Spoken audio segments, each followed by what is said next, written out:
So I went in at a 45-degree angle in order to get this sample here. So I went in about here. I did get 6 mils of urine just as we needed to here. So I'm going to be able to transfer the urine over now. I have 2 options with this urine. If I'm going to be using this urine within 6 hours, I can choose to leave it in the syringe here and put it into the fridge. If I'm going to be taking longer than 6 hours where it's going to be going out to the lab, then I would want to use a sterile urine container.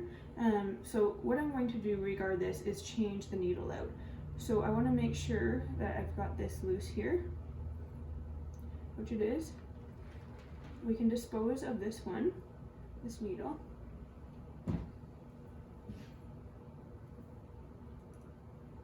Shoot.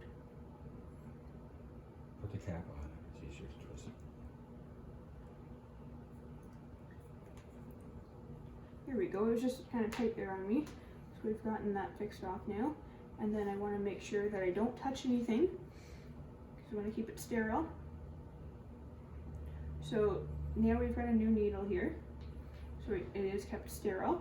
And I have a couple options. As I said, if I'm going to use this within 6 hours, I can label it. So I can just take a little bit of tape here.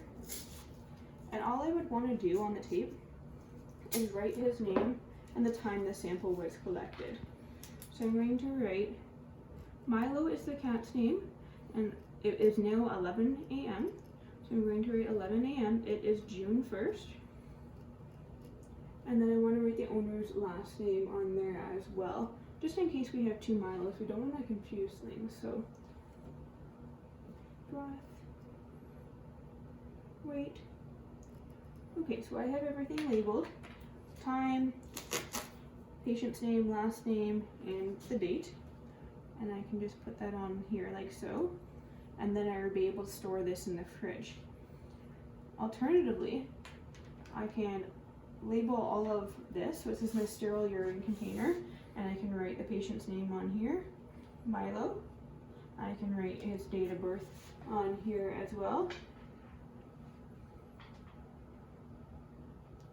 I can write today's date.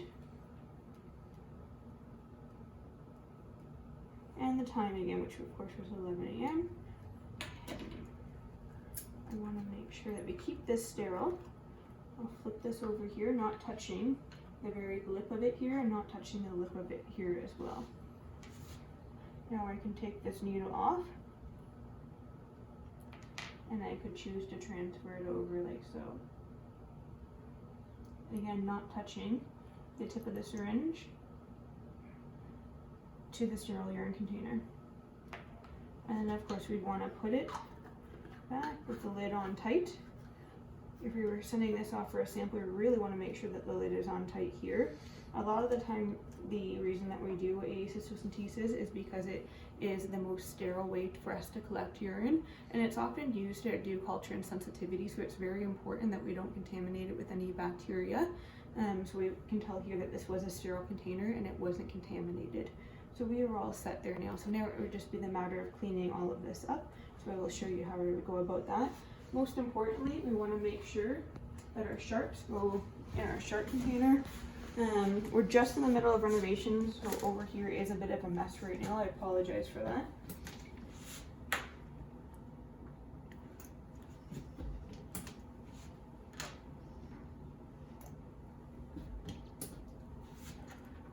And then these can go in the garbage.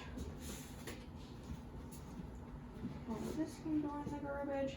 I'll keep this set aside so that way I'm able to do my dipstick with it shortly. And we're going to leave this over here. We have a surgery patient coming in just a moment here. And I'm going to work with this urine pretty well immediately, so I'm just going to leave it off to the side here. And then I just have a cap in the garbage. And we're all set.